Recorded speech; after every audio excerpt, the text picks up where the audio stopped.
नमस्कार, स्वागत है आपका आपके अपने चैनल बिहार मंथन पर। और आप सब जल्दी जल्दी से जुड़ जाइएगा हमारे साथ। नमस्कार, good evening, good evening, good evening, नमस्कार आप सभी को। चलिए तो एक महत्वपूर्ण कोट से क्लास की शुरुआत करते हैं। आज रास्ता बना लिया है तो कल मंजिल भी मिल जाएगी। हौसलों से ये भरी कोशिश एक दिन जरूर रंग लाएगी। अगर मेहनत करेंगे तो जरूर रंग लाएगी। ऐसा बिल्कुल भी नहीं है कि मेहनत करने वालों को कभी हार नहीं होती, एक पुरानी सी लाइन है। तो मेहनत अगर करेंगे दोस्त तो बिल्कुल मेहनत भी आपकी सार्थक रहेगी और मेहनत के साथ साथ आपकी अन्य चीजें बेहतर ढंग से आपकी हो पाएंगी। चलिए इसी महत्वपूर्ण कोट के साथ हम शुरुआत करते हैं अपने पहले सवाल की ओर। पहला सवाल इनमें से दे रहा है, इनमें से कौन सा आंध्र प्रदेश का शास्त्रीय नृत्य है। आपको बताना है कि आंध्र प्रदेश का शास्त्रीय नृत्य कौन सा है। विकल्प आपके सामने दे रखे हैं, कथकली का, भरतनाट्यम का, कथक का या कुचिपुड़ी का। देखिए क्रमशः अगर हम बात करते हैं इन सबके बारे में तो आपको पता होना चाहिए कि भरतनाट्यम प्रसिद्ध नृत्य कहां का है, तमिलनाडु का। कहां का नृत्य है, तमिलनाडु का प्रसिद्ध आपका क्या है, शास्त्रीय नृत्य है। कथक की अगर बात करते हैं तो ये उत्तर प्रदेश का प्रसिद्ध आपका क्या है, शास्त्रीय नृत्य है। ये आप ध्यान रखना, उत्तर प्रदेश का यह एक शास्त्रीय नृत्य है। कौन सा, उत्तर प्रदेश का एक शास्त्रीय नृत्य है। अब अगर जो सवाल पूछ रहा है कुचिपुड़ी के बारे में तो आप ध्यान रखना, इसका सही जवाब आ जाएगा कुचिपुड़ी। कुचिपुड़ी कहां का बच्चे है तो आप कहेंगे कुचिपुड़ी सर आपका आंध्र प्रदेश है। कई बार एक पुरानी ट्रिकों में आपने पढ़ा होगा कि अंधा खाए कूच के पूड़ी, मतलब कुचिपुड़ी के बारे में बात की जा रही है। बिल्कुल ठीक है, तो कुचिपुड़ी इसका सही उत्तर आ जाएगा, कुचिपुड़ी सही उत्तर आ जाएगा। कथकली कहां का है तो हम कहेंगे कथकली केरल का है। केरल का कोई और भी है तो हम कहेंगे हाँ, केरल का एक और है मोहिनी अट्टम। कौन सा, मोहिनी अट्टम कहां का है, मोहिनी अट्टम। मोहिनी अट्टम भी कहां का है, मोहिनी अट्टम भी आपका कथकली और मोहिनी अट्टम दोनों केरला के हैं। दोनों के बारे में ध्यान रखना। आप एक बात और ध्यान रखना, अगर आपसे पूछ ले कि बताइए कथक शोध संस्थान कहां है या कथक के ऊपर कथक केंद्र कहां स्थापित किया गया, राष्ट्रीय कथक केंद्र कहां है, तो आपसे कभी इस तरीके से सवाल पूछ ले कि राष्ट्रीय कथक केंद्र कहां है तो आप कहेंगे यह केंद्र कहीं और नहीं, यह केंद्र कहां है, लखनऊ में है बच्चे। कहां है, लखनऊ में है। तो कथक केंद्र कहां है, लखनऊ। ये ध्यान रखना, ये इंपॉर्टेंट सेशन रहेगा आपके लिए, लखनऊ में। इसका उत्तर आ जाएगा आपके पास कुचिपुड़ी। ठीक है, बढ़े अगले सवाल की ओर। चलिए अगले सवाल की ओर बढ़ते हैं। अगला सवाल हमारा क्या कह रहा है, अगला सवाल देखिए, भारत का पहला आरक्षित वन है। अब आपको विकल्प आपके सामने दे रखे हैं कि पहला आरक्षित वन कौन सा है। आपको बताना है इनमें से गिर राष्ट्रीय उद्यान या रणथंभौर राष्ट्रीय उद्यान या सतपुड़ा या फिर आपको बताना है जिम कॉर्बेट नेशनल पार्क। अब इन चार विकल्पों के साथ आपको सही जवाब देना। इनमें से सही जवाब बच्चे क्या आ जाएगा, सही जवाब इनमें से क्या आ जाएगा, बताइए सही जवाब इनमें से क्या आ जाएगा। तो आप कहेंगे सर इनमें से एकदम सही जवाब जो आ जाएगा वो क्या आ जाएगा, सतपुड़ा। क्या आ जाएगा, सतपुड़ा। और राष्ट्रीय उद्यान, जो सतपुड़ा राष्ट्रीय उद्यान है, इसमें और नाम का कोई संभव नहीं है भैया, इसको आप बिल्कुल परेशान ना होइएगा, और नहीं है इसमें, केवल आप इतना ही कहेंगे कि सतपुड़ा राष्ट्रीय उद्यान। क्या, सतपुड़ा राष्ट्रीय उद्यान। तो बच्चे सतपुड़ा जिन बच्चों का उत्तर आ रहा है वो बच्चे बिल्कुल सही हैं। गिर राष्ट्रीय उद्यान कहां है तो हम कहते हैं गिर राष्ट्रीय उद्यान सर गुजरात में स्थित है। कहां है, गुजरात में स्थित है। और क्यों प्रसिद्ध है ये, हम ये कहते हैं कि यह गुजरात में स्थित है। और यह प्रसिद्धि किस लिए है, इसकी प्रसिद्धि बच्चे इसलिए है क्योंकि एशियाई शेरों के लिए, एशियाई शेरों का आवास किसे कहा जाता है तो हम कहते हैं एशियाई शेरों का आवास। एशियाई शेरों का आवास प्रमुख रूप से यही है। और दुनिया में एशियाई सिंहों की सर्वाधिक आबादी यही गिर नेशनल पार्क में पाई जाती है। अगर रणथंभौर की बात करें तो यह कहां है, यह आपका राजस्थान में बच्चे, कहां है, राजस्थान में। रणथंभौर राष्ट्रीय उद्यान कहां है, हम कहेंगे यह राजस्थान के भीतर है। और अगर कहते हैं जिम कॉर्बेट नेशनल पार्क तो आप ध्यान रखना, जिम कॉर्बेट नेशनल पार्क कहां पर है, उत्तराखंड में है। कहां पर है, उत्तराखंड में है। और नया नाम इसका क्या है तो इसका नया नाम ध्यान रखना, इसका नया नाम क्या हो जाएगा, रामगंगा नेशनल पार्क। क्या कहेंगे आप, रामगंगा नेशनल पार्क। बिल्कुल, रामगंगा नेशनल पार्क। क्या कहेंगे आप, रामगंगा नेशनल पार्क के नाम से इसे जाना जाएगा। ये आप ध्यान रखना, रामगंगा नया नाम। क्यों ऐसा, ऐसा क्यों तो आप ये कह देंगे ऐसा इसलिए क्योंकि रामगंगा नेशनल, जो आपका रामगंगा नदी है, रामगंगा नदी जो है, रामगंगा नदी यहीं से होकर के जाती है। कहां से, यहीं से होकर बहती है। रामगंगा यहीं से होकर बहती है, इसके बारे में आपको ये बात ध्यान रखनी पड़ेगी। कहां से बहती है, यहीं से होकर के बहती है रामगंगा नदी। क्लियर, इतनी बात क्लियर है आपको। रामगंगा नदी कहां से बहती है तो आप कहेंगे रामगंगा नेशनल पार्क। नया नाम किसका है, जिम कॉर्बेट नेशनल पार्क का। ठीक है, एक सवाल और आपको बताता हूं कि प्रोजेक्ट टाइगर की शुरुआत आपसे पूछ ले कि 1973 में प्रोजेक्ट टाइगर की शुरुआत कहां से करी गई थी तो आप यही कहेंगे कि प्रोजेक्ट टाइगर की शुरुआत कहीं और से नहीं, प्रोजेक्ट टाइगर की शुरुआत यहीं से करी गई थी। कहां से करी गई थी प्रोजेक्ट टाइगर की शुरुआत? तो आप कहेंगे प्रोजेक्ट टाइगर की शुरुआत वर्ष 1973 में। 50 साल पूरे हो गए हैं प्रोजेक्ट टाइगर के, 50 साल पूरे हो गए हैं। और ये आपको ध्यान रखना पड़ेगा कि प्रोजेक्ट टाइगर यहीं से लॉन्च किया गया था 1973 में। और अभी हाल ही में 30 वर्ष पूरे हो गए हैं किसके? प्रोजेक्ट हाथी के। तो 1992 में क्या लॉन्च किया गया था? Project elephant. ये ध्यान रखना, प्रोजेक्ट हाथी कब लॉन्च किया गया? तो आप कहेंगे प्रोजेक्ट हाथी लॉन्च किया गया था 1992 में। और इसके कितने साल पूरे हो गए हैं? अभी हाल ही में 30 साल पूरे हो गए। इसके 30 साल पूरे होने के उपलक्ष्य में क्या बेटा मनाया गया है? गज उत्सव मनाया गया है। राष्ट्रपति के द्वारा गज महोत्सव मनाया गया। और कहां मनाया गया गज महोत्सव? तो आप कहेंगे काजीरंगा नेशनल पार्क में। और ये काजीरंगा कहां है? तो काजीरंगा नेशनल पार्क आपका असम का नेशनल पार्क है। कहां? एक सींग वाले गैंडे के लिए जाना जाता है, असम में ये है। कहां है? आप कहेंगे ये सर असम में स्थित है। तो प्रोजेक्ट टाइगर 1973 में कहेंगे आप। प्रोजेक्ट हाथी आ जाए तो आप कहेंगे 1992 में। इतनी बात समझ में आ रही है? इतनी बात सबको समझ में आ रही है? चलिए बढ़िया, बहुत बढ़िया सी बात है। आपको सारे सवाल मैंने आपको बता दिए हैं। तो आप कहेंगे सतपुड़ा से। ठीक है, आगे बात करें अगले सवाल की ओर। भारत के पहले और एकमात्र, भारत के पहले और एकमात्र आपको बताना है कार्यवाहक प्रधानमंत्री कौन थे? कार्यवाहक प्रधानमंत्री मूल रूप से वो पद होता है जिसमें आप कह सकते हैं प्रधानमंत्री नहीं है लेकिन सारे कार्यभार प्रधानमंत्री के निभाते हैं। तो आपको बताना है एकमात्र कौन से रहे हैं।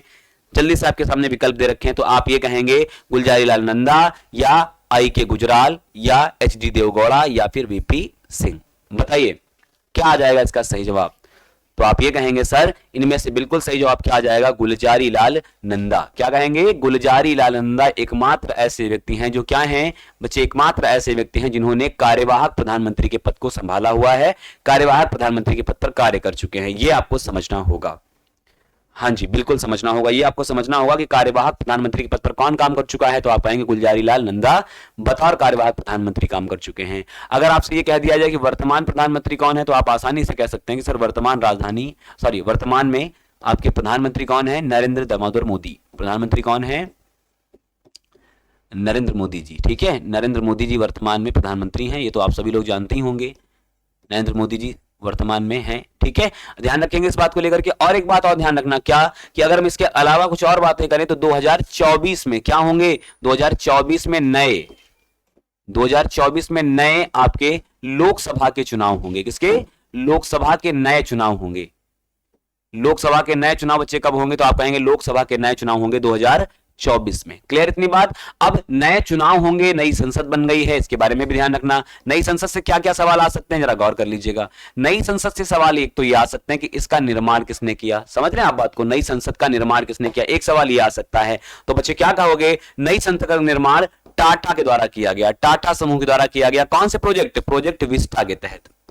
प्रोजेक्ट विस्टा के तहत इसका निर्माण किया गया है। प्रोजेक्ट कौन सा कहोगे? प्रोजेक्ट विस्टा के तहत इसका निर्माण किया गया। और इसके वास्तुकार अगर आपसे पूछ ले क्या कहोगे? वास्तुकार कौन है? तो आप कहेंगे इसके सर वास्तुकार वर्तमान में विमल पटेल जी हैं। कौन है? विमल पटेल साहब हैं। विमल पटेल हैं, ये ध्यान रखना। गुजराती हैं, विमल पटेल हैं, ये आप ध्यान रखना। नई संसद टाटा समूह के द्वारा बनाई गई है, प्रोजेक्ट विस्टा के तहत बनाई गई। और जरूरी सवाल, वास्तुकार कौन इसके रहे? तो आप कहेंगे इसके वास्तुकार रहे विमल पटेल। ठीक है, चलिए आपको इतनी बातें ध्यान रखनी पड़ेंगी। बाकी अगर आपसे पूछे कि लोकसभा की आकृति कैसी दी गई है तो आप कहेंगे लोकसभा को जो अंदर से आकृति दी गई है वो मोर की आकृति पर है, जो कि राष्ट्रीय आपका पक्षी है हमारा। इसके अलावा राज्यसभा की अगर बात कर ले तो आप कहेंगे राज्यसभा को किसके? कमल के आधार पर बनाया गया है। किसके अंदर कैसे बनाया गया? कमल के आधार पर बनाया गया। ये दोनों सवाल आपको ध्यान में रखने पड़ेंगे। ठीक है, तो क्या आ जाएगा इसका उत्तर? गुलजारी लाल नंदा। जिन बच्चों का गुलजारी नंदा उत्तर है वो बिल्कुल सही और सटीक उत्तर है। ठीक है, चलिए अगले सवाल की ओर बात करेंगे हम। अगला सवाल पढ़िएगा। अगला सवाल क्या लिखा हुआ है? राज तरंगिणी के लेखक कौन है?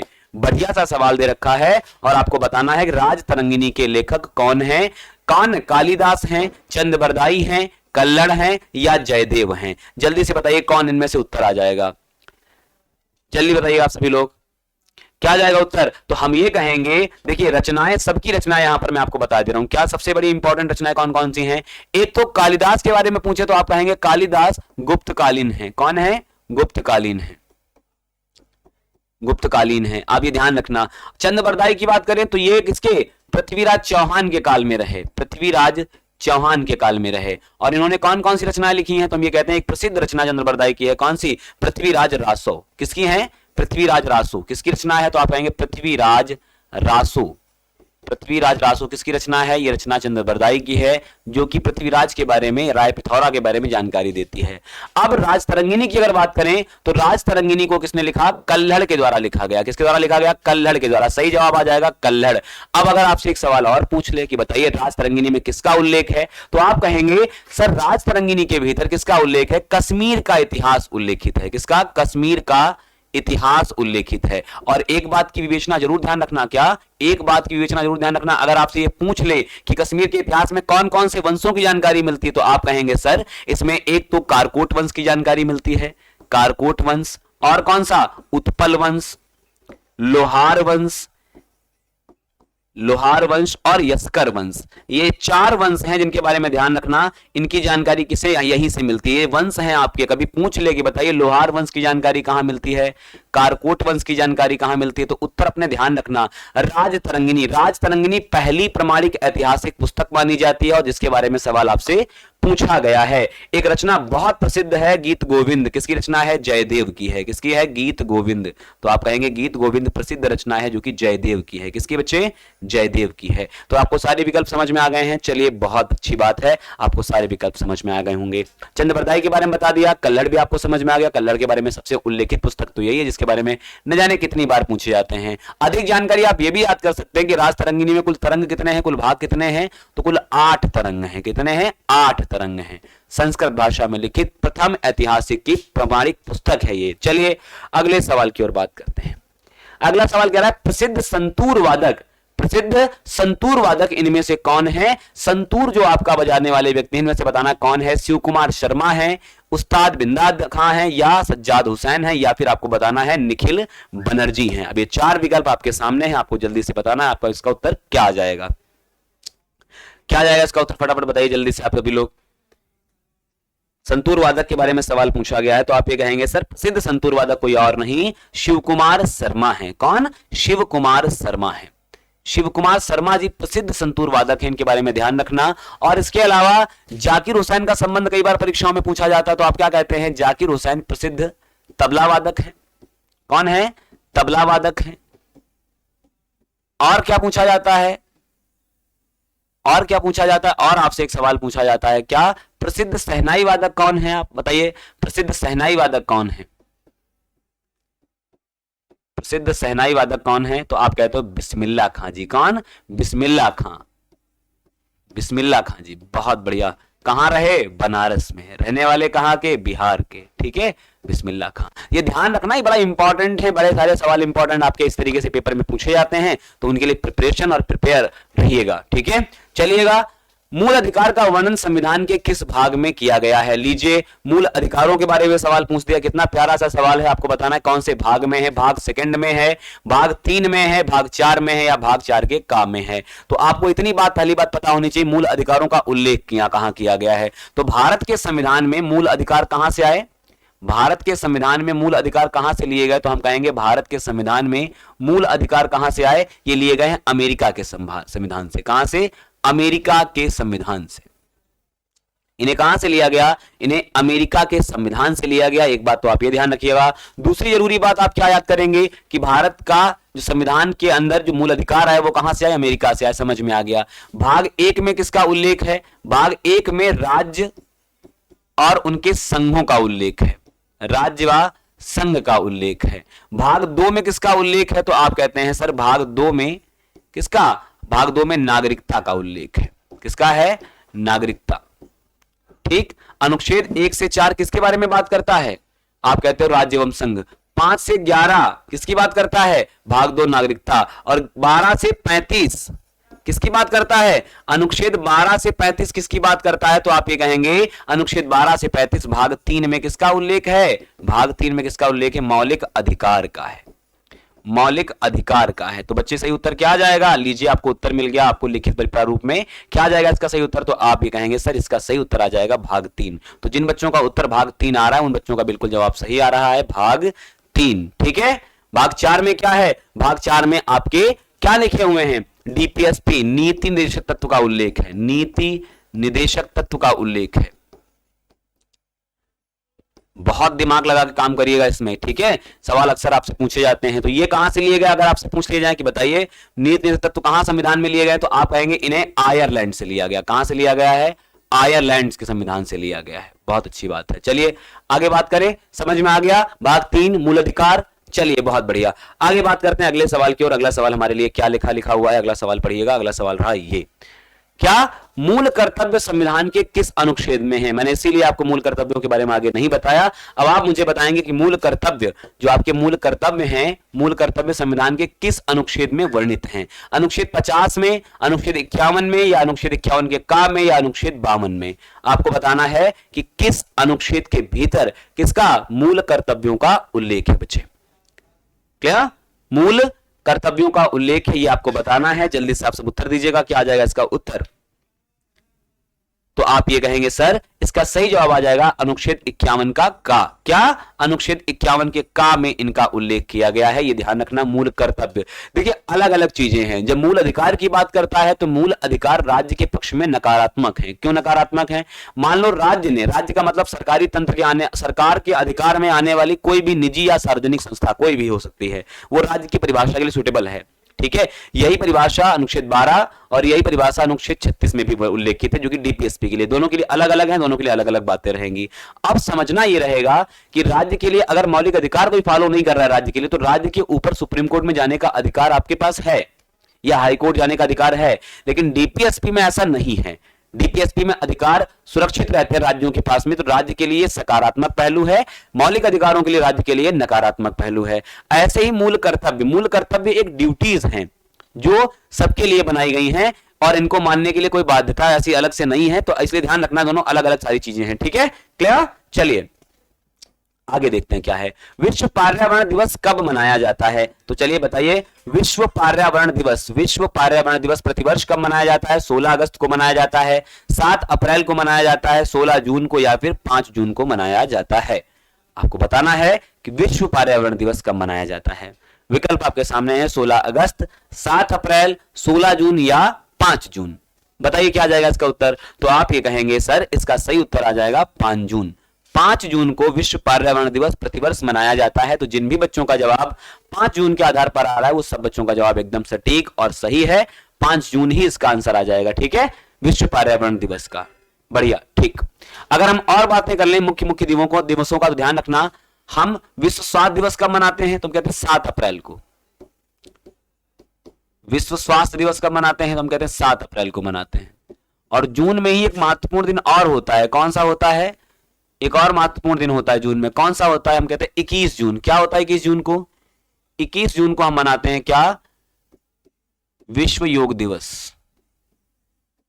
विश्व योग दिवस मनाया जाता है। क्या मनाया जाता है बच्चे, विश्व योग दिवस मनाया जाता है। ये सवाल भी ध्यान रखना, ये भी आपके जून से संबंध में सवाल के पेपर में पूछा जाता है, ठीक है, क्लियर, ठीक है। चलिए अगले सवाल की ओर बात करते हैं, देखते हैं अगला सवाल हमारा क्या है। लक्षद्वीप के अधिकांश लोगों द्वारा बोली जाने वाली भाषा क्या है। लक्षद्वीप एक केंद्र शासित राज्य है जो कि आमतौर पर मूंगा चट्टानों के लिए फेमस है। पहले आप इसके बारे में समझ लीजिएगा, फिर हम बात कर लेंगे। मलयालम है, मराठी है, कोंकणी है, या कन्नडा है। अब आप जल्दी से मुझे बताइएगा लक्षद्वीप के द्वारा बोले जाने वाली मुख्य भाषा क्या है। अगर भारत के नक्शे में आप देखेंगे तो आप देखेंगे ये अरब सागर के भाग में स्थित है। कहां है, अरब सागर के भाग में स्थित है। कहां है, अरब सागर के भाग में, अरब सागर में स्थित है। आप सब विकल्प जल्दी से देखिएगा और बताइएगा। अरब सागर के भाग में स्थित है, ठीक है, अरब सागर में स्थित है। और यहीं पर ये कैसा है, तो आप ये कहेंगे कि लक्षद्वीप एक मूंगा द्वीप है। कैसा है लक्षद्वीप, जो आपका है, जो आपका लक्षद्वीप है, ये कैसा द्वीप है, आप कहेंगे मूंगा द्वीप है। लक्षद्वीप एक कोरल आइलैंड है, मूंगा द्वीप है। क्या है, एक मूंगा द्वीप है। इसकी राजधानी क्या है, कवरत्ती। क्या है राजधानी, कवरत्ती। कवरत्ती यहाँ की राजधानी है। लेकिन सवाल का उत्तर हमारे पास कवरत्ती राजधानी के परिप्रेक्ष्य में बच्चे नहीं पूछा है, पूछा है यहाँ की भाषा क्या है। चलिए फटाफट आपको जवाब देना है, इसमें से क्या जाएगा अधिकांश उत्तर, मलयालम, मराठी, कोंकणी या कन्नडा। क्या कहेंगे आप, तो आप कहेंगे यहाँ की आधिकारिक भाषा कोई और नहीं है, क्या है, मराठी है। क्या है, सॉरी माफी चाहूंगा, मलयालम। मराठी नहीं है, मलयालम है। ठीक है, और एक बात और सवाल आपसे अगर कभी पूछ ले कि बताइए, एक सवाल और आपसे पूछा जा सकता है, ये सवाल पूछा जा सकता है कि बताइए लक्षद्वीप का न्यायिक क्षेत्र कहां है? लक्षद्वीप का न्यायिक क्षेत्र कहां से कवर अप होता है? तो आप कहेंगे लक्षद्वीप का जो न्यायिक क्षेत्र है वो केरला हाई कोर्ट है। क्या है? केरल हाई कोर्ट है। लक्षद्वीप का न्यायिक क्षेत्र क्या है? आप कहेंगे केरला हाई कोर्ट है। ये पेपर में अक्सर पेपर में पूछ लिया जाता है। यहां लिखा हुआ है मराठी, तो मराठी मूल रूप से महाराष्ट्र की भाषा है, आप जानते हैं। कहां की है? महाराष्ट्र की मूल भाषा है। इसके अलावा अगर कोंकणी दे रखा है तो महाराष्ट्र के अलावा कुछ तटीय क्षेत्र महाराष्ट्र और ये गोवा में भी बोली जाती है। ठीक है, गोवा के तटों पर बोली जाने वाली प्रमुख भाषा रहेगी। बाकी कन्नड़ा कर्नाटक में बोली जाने वाली भाषा। कहां है? कर्नाटक क्षेत्र में बोली जाने वाली भाषा है। इसके लिए आप ध्यान रखना, ये सवाल भी आपके इस प्रकार के पेपर में अक्सर ही पूछे जाते हैं मेरे दोस्त। ठीक है, तो मलयालम भाषा आ गई, समझ में आ गया सारी बातें क्या क्या है क्या क्या नहीं है। आने वाले समय में जैसे मॉरिशस, मालदीव, ऐसे जहां पर आपने सी हट वगैरह देखी होंगी, जहां पर एक्टर्स या बहुत सारे लोग घूमने जाते हैं, देखिए ना समुद्र के अंदर सी हट्स होती हैं। आने वाले में समय में यहां पर भी लक्षद्वीप के अंदर भी क्या प्रोजेक्ट फाइनल किया जाएगा? सी हट प्रोजेक्ट लॉन्च किया जाएगा। क्या लॉन्च किया जाएगा? सी हट प्रोजेक्ट। सी हट प्रोजेक्ट को लॉन्च किया जाएगा। ठीक है, सी हट प्रोजेक्ट को लॉन्च किया जाएगा और ये यहां पर एकदम टोकरी नुमा जो संरचना है ये आप देखने को मिल जाएंगी। एकदम पर्यटक स्थल विकसित किया जाएगा यहां पर बढ़िया ढंग से। ठीक है, सी हट लॉन्च की जाएंगे, बिल्कुल। ठीक है, गुड, वेरी गुड, बढ़िया। अगला सवाल देखते हैं। अगला सवाल क्या है? अगला सवाल है कि एलपीजी का फुल फॉर्म क्या है? आप जानते हैं एलपीजी सिलेंडर हमारे घरों में प्रयोग होते हैं। लिक्विड पेट्रोलियम गैस या लिक्विड पेट्रोल गैस, अच्छा ऑप्शन दे रखा है, लिक्विड पेट्रोलियम गैस या लिक्विड पेट्रोल गैस, या फिर आपको बताना है क्या? Liquid petroleum gas. यानी कि दो विकल्प आपके एक जैसे ही हैं, आपको बस तुलनात्मक रूप से या तो ए लगा लीजिएगा या तो बी लगा लीजिएगा या सी लगा लीजिएगा या डी लगा लीजिएगा, आपको लगभग दो विकल्प सेम ही हैं। तो आप क्या कहेंगे? इसमें सही उत्तर आ जाएगा लिक्विड पेट्रोलियम गैस। क्या कहेंगे? तरल आपका तरल पेट्रोलियम गैस का आपको बताना लिक्विड पेट्रोलियम गैस। तो जिसका उत्तर लिक्विड पेट्रोलियम गैस आ जाएगा आप बिल्कुल आसानी से बता पाएंगे सर इसका सही जवाब आ जाएगा लिक्विड पेट्रोलियम गैस, एलपीजी। ठीक है बच्चे, लिक्विड पेट्रोलियम गैस। ठीक, बढ़िया। मिथाइल मरकैप्टन के कारण इसमें बदबू आती रहती है। अगला सवाल देखो दे रखा है, सबरीमाला मंदिर कहां है? सबरीमाला मंदिर कहां स्थित है ये आपको बताना है। सबरीमाला कहां है? महाराष्ट्र में है, उड़ीसा में है, केरला में है या आंध्र प्रदेश में? आपको सही जवाब देना है कि यहां पर कौन सा वो स्थान है जहां पर सबरीमाला मंदिर आपका स्थित है। ठीक है, तो आप कहेंगे कहां? महाराष्ट्र में है या उड़ीसा में है या केरला में है या आंध्र प्रदेश में है। देखिए चर्चा में क्यों रहा था सबरीमाला मंदिर? महिलाओं के प्रवेश के लिए, महिलाओं प्रवेश पर रोक के लिए चर्चा में रहा था। महिलाओं के प्रवेश पर रोक के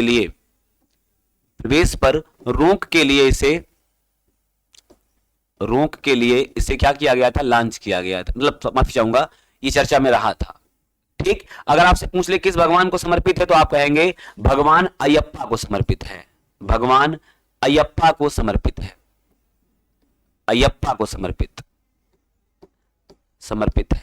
हालांकि मेरा मानना यह है कि ये ट्रेडिशनल चीजें हैं, ये सांस्कृतिक चीजें हैं। अगर कहीं किसी धर्म में या किसी समुदाय के अंदर ऐसी मान्यता है कि भगवान ब्रह्मचारी हैं और उन्हें महिलाओं का टच अवैध है मंदिर परिसर के नियमों के अनुसार, तो दखलंदाजी देने की जरूरत बहुत ज्यादा नहीं थी। लेकिन खैर जो भी है, तो महिला अधिकारों की लंबी लड़ाई चली, तो इसमें ध्यान रखना क्या आ जाएगा उत्तर? इसका सबरीमाला उत्तर आ जाएगा बच्चे केरला। क्या आ जाएगा? केरला आ जाएगा। ठीक है, ट्रेडिशनल बातें हैं यहाँ पर। महिलाओं के प्रवेश में इसीलिए बना किया गया क्योंकि भगवान को ब्रह्मचारी रूप में देखा गया, अयप्पा को। ठीक है, अयप्पा स्वामी जी को। चलिए आगे बात करें अगले सवाल की ओर, तो आपको उत्तर मिल गया होगा। एक प्रसिद्ध मंदिर उड़ीसा में है, कौन सा है? उड़ीसा में कौन? भगवान जगन्नाथ का मंदिर। कौन? भगवान जगन्नाथ का मंदिर। भगवान जगन्नाथ का मंदिर। कौन सा मंदिर? भगवान जगन्नाथ मंदिर कहां पर है? यहीं पर है। और इसे क्या कहा जाता है? इसे व्हाइट पैगोडा कहते हैं। क्या कहते हैं बच्चे? White pagoda. जैसे ब्लैक पैगोडा किसे कहते हैं? ब्लैक पैगोडा किसे कहते हैं? बताइए कमेंट बॉक्स में आप सभी लोग।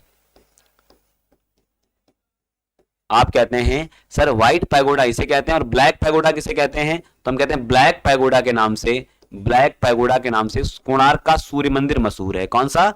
ब्लैक पैगोडा के नाम से कोणार्क मंदिर मशहूर है, कोणार्क का सूर्य मंदिर।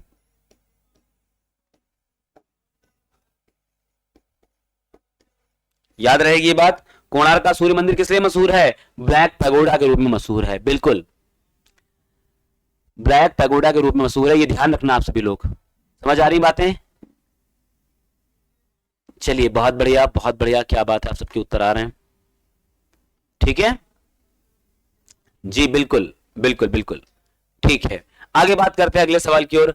देखो महालक्ष्मी मंदिर अगर पूछ ले, महालक्ष्मी मंदिर कहां किस राज्य में स्थित है, तो आप कहेंगे महाराष्ट्र में महालक्ष्मी मंदिर। सिद्ध विनायक मंदिर पूछ ले तब भी आप यही कहेंगे, प्रसिद्ध मंदिर है सिद्ध विनायक मंदिर। सिद्ध विनायक मंदिर, सिद्ध विनायक मंदिर अगर पूछ ले तो आप कहेंगे ये भी महाराष्ट्र में ही है। ठीक है, चलिए अगले सवाल की ओर बढ़ते हैं। अगला सवाल हमारा क्या है? अगला सवाल कह रहा है सांची का स्तूप का निर्माण किसके द्वारा करवाया गया था। एक बढ़िया सवाल ये है कि सांची के स्तूप का निर्माण किसने करवाया था, आपको बताना है सांची का स्तूप का निर्माण किसने कराया। विकल्प आपके सामने दे रखे हैं, चंद्रगुप्त, चाणक्य, विष्णुगुप्त या फिर अशोका के द्वारा। चयन करना है आपको, चंद्रगुप्त, चाणक्य, बिंदुसार या अशोका के द्वारा। आपको ध्यान में रखना पड़ेगा प्रसिद्ध सांची का स्तूप है कहां पर, तो आप कहेंगे ये सांची का स्तूप प्रसिद्ध कहां पर है, मध्य प्रदेश में है। कहां है? मध्य प्रदेश में स्थित है। मध्य प्रदेश में ये स्थित है। एक तो बात आपको ये ध्यान रखनी पड़ेगी कहां स्थित है ये, तो आप कहेंगे मध्य प्रदेश में सर स्थित है। इसके बारे में अक्सर पेपर में सवाल बन ही जाते हैं। कहां है? मध्य प्रदेश में स्थित है। दूसरी जरूरी बात आप ये भी ध्यान रखना, ये निर्माण किसके द्वारा कराया गया था, तो इसका निर्माण कराया गया था वन एंड ओनली अशोका के द्वारा। किसके द्वारा? अशोक के द्वारा निर्माण किया गया था। अशोक ने, इतिहास में मान्यता यह कि इतिहास ने कुल 84,000 स्तूपों का निर्माण कराया था। कितने? 84,000 स्तूपों का निर्माण कराया था। स्तूपों का निर्माण कराया था, निर्माण कराया था, जिनमें 14 प्रमुख शिलालेख भी बहुत पूछे जाते हैं पेपर में। ठीक है, कितने? 14 शिलालेखों का निर्माण भी कराया था। एक सवाल आपसे ये है, बताइएगा कलिंग के युद्ध का वर्णन, कलिंग के युद्ध का वर्णन कौन से अभिलेख में मिलता है? किस अभिलेख में मिलता है या किस शिलालेख में मिलता है? चलिए बताइएगा जल्दी से। एक विकल्प आपसे दे रहे हैं, आप जल्दी जल्दी से उत्तर कर जाइएगा। क्या आ जाएगा इसका उत्तर? बिल्कुल ठीक है, कमेंट बॉक्स का आपको उत्तर देना है, आप दे दीजिएगा जल्दी जल्दी से मुझे उत्तर। ठीक है, कलिंग युद्ध का वर्णन किस शिलालेख में मिलता है, अक्सर पेपर में सवाल बन जाता है और एक चहेता सवाल पेपर के लिए है। ठीक है, आप सब उत्तर कर जाइए जल्दी जल्दी से। बिल्कुल, मैं देख लूंगा कमेंट बॉक्स बाद में आपके। तो मध्य प्रदेश हो जाएगा। सारी बातें मैंने आपको बता दी है, क्या कुछ बातें नहीं है।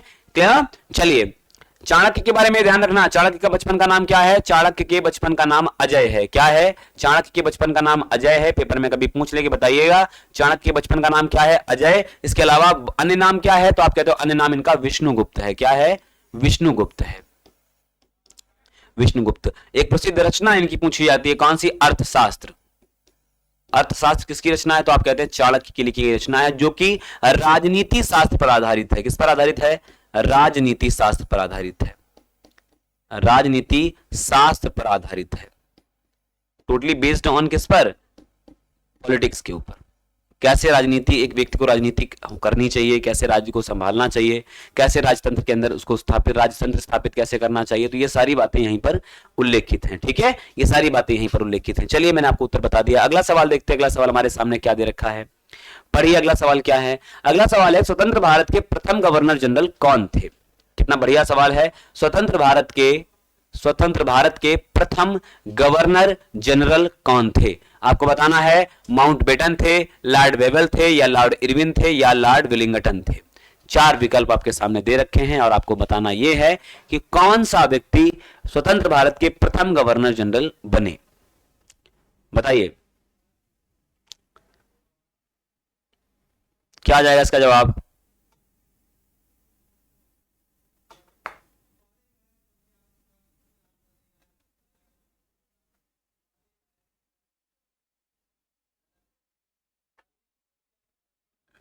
बिल्कुल बिल्कुल बिल्कुल बढ़िया, ध्यान रखना। क्या देंगे उत्तर? Lord Mountbatten. क्या देंगे? Lord Mountbatten. क्या बच्चे देंगे? लॉर्ड माउंटबेटन इसका सही उत्तर देंगे, ध्यान रखना। और स्वतंत्र भारत के तो आप कहोगे राजगोपालाचारी। कौन? राजगोपालाचारी के बारे में आप कहेंगे, इसका बारे में भी ध्यान रखना, राजगोपालाचारी रहेंगे। ठीक है, चलिए अच्छी बात है, आपको उत्तर इसका मिल गया है। उल्लेखित उत्तर आपका यही रहेगा। चलिए स्वतंत्र भारत के पहले गवर्नर जनरल हमने कर लिए। मैं आपको एक बात बता दूं जानकारी के लिए कि वर्ष 1858 में जब क्रांति हो गई, या 1857 में पहली क्रांति हो गई, 57 की क्रांति के बाद महान क्रांति के बाद 1857 की क्रांति के बाद 1858 का जो अधिनियम लाया गया, इस अधिनियम में बहुत सारे बदलाव हो गए थे। यानी कंपनी का शासन पूर्ण रूप से समाप्त होकर के अब शासन सत्ता किसके बीच में, क्वीन के बीच में चली गई। और क्वीन के द्वारा क्या एक निर्णय लिया गया, क्वीन के द्वारा निर्णय लिया गया, ये निर्णय लिया गया कि अब जो शासन व्यवस्था होगी वो दो लोग अलग अलग तरीके से देखेंगे। एक तो नया पद बनाया गया वायसराय का, एक पद बनाया गया था वायसराय का, और एक पद बनाया गया था भारत का सचिव का। भारत का सचिव, ये दोनों क्वेश्चन आपसे पूछे जाते हैं। भारत के सचिव का पद कब बनाया गया, तो आप कहेंगे 1858 के अधिनियम के तहत। या पूछ ले कि वायसराय का पद कब आया, तब भी आप यही कहेंगे कि वर्ष 1858 के अधिनियम के तहत, जिसे बाकायदा पेपर में खूब पूछा जाता है। इसके बारे में अधिकतर सवाल आते हैं कि बताइए किसके काल से क्या घटनाएं रही, क्या क्या घटनाएं नहीं रही। तो आप इनके लिए प्रिपेयर रहिएगा, ठीक है। ऐसी कोई घटना रहे तो उनके लिए आप प्रिपेयर रहिएगा। सवाल में इस तरीके के सवाल आपसे जरूर बनेंगे। चलिए बढ़ते हैं अगले सवाल की ओर। अगला सवाल हमारे सामने क्या रखा है, दिल्ली दरबार 1911 के दौरान दिल्ली की आधारशिला किसने रखी थी। देखिए 1911 में जो दिल्ली दरबार आयोजित किया गया उसमें दिल्ली की आधारशिला किसने रखी थी, सवाल पूछा रहा है। जॉर्ज पंचम के द्वारा, या हर्बर्ट बेकर के द्वारा, या जॉर्ज वेलिंगटन के द्वारा, या लॉर्ड इरविन के द्वारा। अब आपको सही जवाब का चयन करना है। इसमें सही जवाब आपका क्या आ जाएगा। आपको पता है 1911 में दिल्ली दरबार लगाया गया, और दिल्ली दरबार लगाने के बाद कुछ घटनाएं हैं जो बहुत इतिहास में प्रसिद्ध हैं, पूछी जाती हैं। क्या कि वर्ष 1911 में जॉर्ज पंचम भारत की यात्रा पर आए थे। जॉर्ज पंचम जो कि वहां के शासक थे इंग्लैंड के, जॉर्ज पंचम भारत की यात्रा पर आए, और भारत की यात्रा पर आने के बाद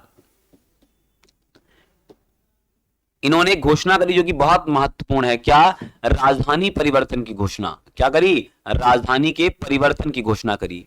राजधानी परिवर्तन की घोषणा किसने करी, तो हम कहते हैं राजधानी परिवर्तन की घोषणा किसके द्वारा करी गई, जॉर्ज पंचम के द्वारा। राजधानी क्या परिवर्तित करी गई, राजधानी कलकत्ता से परिवर्तित करके क्या लाई गई, दिल्ली लाई गई। आप ये कहेंगे राजधानी कलकत्ता से कहां चली गई, अब कलकत्ता से राजधानी अब चली गई कहां, दिल्ली आ गई।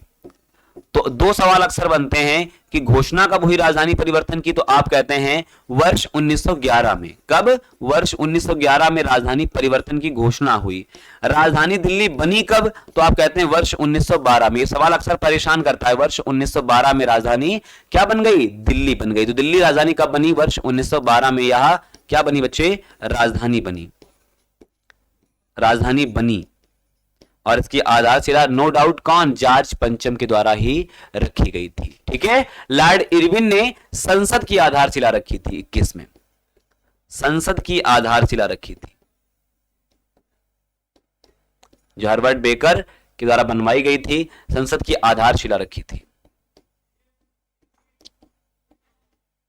ठीक है। ध्यान रखना इस बात को लेकर के, क्लियर, ठीक है। सारी बात समझ में आ रहे हैं, सारे सवाल अच्छे तरीके से आप समझ लीजिएगा, बिल्कुल। और एक सवाल और पूछा जाता है कि 1911 का कांग्रेस अधिवेशन से सवाल भी बन जाते हैं। तो आप ये कहेंगे कि 1911 के कांग्रेस अधिवेशन से महत्वपूर्ण सवाल क्या रहेंगे, कांग्रेस अधिवेशन से महत्वपूर्ण सवाल क्या रहेंगे। तो आप कहेंगे 1911 का अधिवेशन कहां बुलाया गया, कलकत्ता में ही बुलाया गया था। और सबसे जरूरी बात क्या है कि इसकी अध्यक्षता किसने करी, तो आप कहते हैं पंडित बिशन नारायण धर ने करी। किसने, अध्यक्षता किसने करी, तो पंडित बिशन नारायण धर।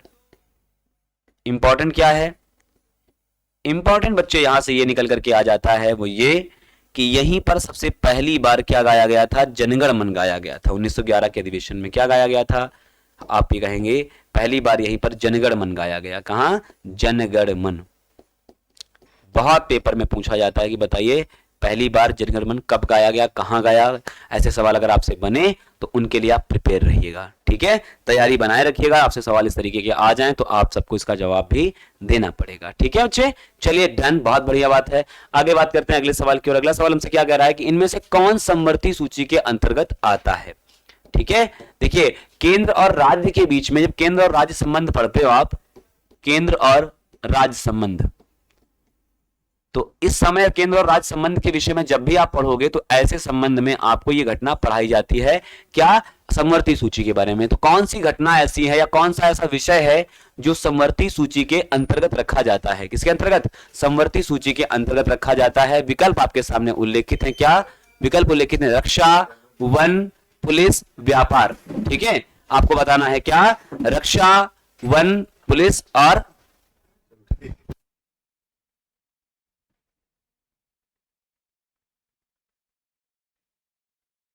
चलिए बताइए क्या जाएगा इसका उत्तर सही।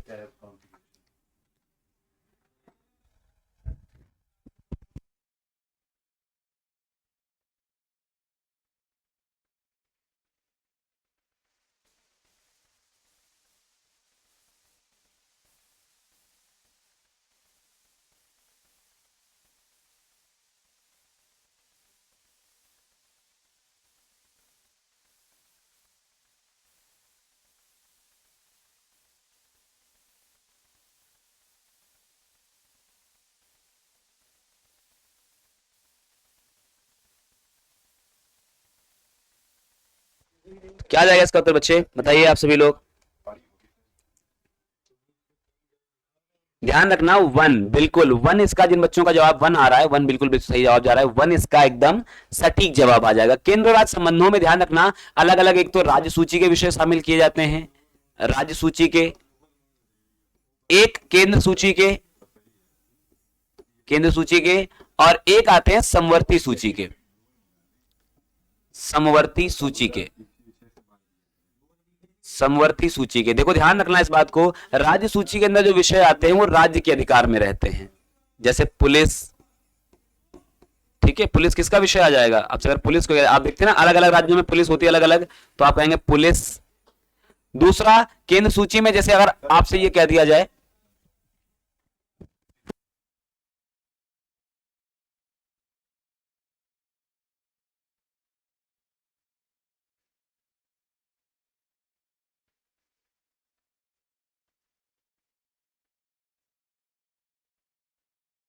ठीक है, केंद्र सूची में क्या रहता है, केंद्र सूची में जो केंद्र के पास विषय रहते हैं, जो विषय केंद्र के पास रहते हैं, जैसे आर्मी, आर्मी किसके पास रहेगी, केंद्र के पास रहेगी आर्मी।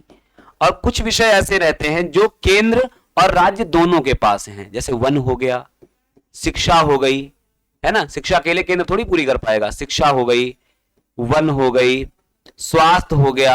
ये ऐसे विषय हैं जो समवर्ती सूची के अंतर्गत आते हैं, यानी दोनों को कवर अप करने पड़ेंगे, केंद्र को भी और राज्य को भी। तो ये केंद्र और राज्य सूची के संदर्भ में जो दे रखे हैं, ये उसी के संदर्भ में, यहां देखो सवाल भी पूछा, समवर्ती सूची के अंतर्गत कौन आता है, तो वन, ठीक है, पुलिस राज्य। रक्षा आपका इसके अंतर्गत नहीं आएगी, रक्षा देखिए केंद्र, आर्मी कहां है, तो केंद्र सूची के पास में। इतनी बातें ध्यान रखना। चलिए अगले सवाल की ओर बात करते हैं। अगला सवाल क्या रखा है, उर्वरक क्रांति से संबंधित रंग कौन सा है। देखिए आप अक्सर पढ़ते रहते हैं अलग अलग क्रांतियां, इनमें से पूछ रखा है उर्वरक क्रांति क्या है, विकल्प भूरा, काला, सी सुनहरा या गुलाबी। ठीक है, आपको बताना है क्या जाएगा इसका उत्तर। आप जानते हैं काला किससे संबंधित है, कृष्ण क्रांति, कृष्ण क्रांति, ठीक है, कृष्ण क्रांति, कृष्ण क्रांति इसे कहा जाता है। आप जानते हैं ये पेट्रोलियम से संबंधित है, किससे, तेल से संबंधित है। और उर्वरक के लिए किसके संबंधित है, तो आप कहेंगे सर इसका सही जवाब आ जाएगा भूरी, क्या, भूरा रंग। भूरा किसके लिए है, ये आपका उर्वरक के लिए है। अगर विपरीत में कह दिया जाए गुलाबी, तो आप कहेंगे झींगा उत्पादन के लिए,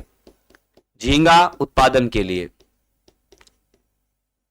ठीक है, झींगा उत्पादन के लिए जाना, ध्यान रखना गुलाबी क्रांति पूछी जाती है पेपर में अक्सर। क्लियर। आगे बात करें अगले सवाल की ओर। अगला सवाल हमारा क्या दे रखा है, तो अगला सवाल हमारे सामने है, कार्ल लैंडस्टीनर को किस रंग के लिए, सॉरी किस काम के लिए जाना जाता है, कार्ल लैंडस्टीनर को। विकल्प आपके सामने दे रखे हैं, जीका वायरस की पहचान के लिए, या रक्त समूह के वर्गीकरण के लिए, डीएनए के पृथक्करण के लिए, या फिर आपको बताना है तंत्रिका तंत्र का अध्ययन। चार विकल्प है आपके सामने, बताना आपको है जीका वायरस के लिए, या रक्त समूह की खोज के लिए, या डीएनए पृथक्करण, या तंत्रिका तंत्र का अध्ययन। तो हम ये कह देंगे इसका सही जवाब आ जाएगा रक्त समूह की वर्गीकरण के लिए। जैसे आपने देखा होगा किसी का ब्लड ग्रुप क्या है, ए है, किसी का बी है, किसी का ए बी है, किसी का ओ है, इस प्रकार वर्गीकरण देखते ना। तो ये वर्गीकरण जो रक्त का वर्गीकरण है, अन्यथा देखो लोग मर जाए, है ना, किसी का दूसरे का खून चढ़ा दिया जाए तो लोगों की मृत्यु हो जाती है। तो ये रंगों, ये जो रक्त का वर्गीकरण किया गया, ये कार्ल स्टीनर के द्वारा ही किया गया था, जिससे हम ये समझ में आता है कि किस तरीके से अलग अलग ब्लड ग्रुप के लोग रहते हैं।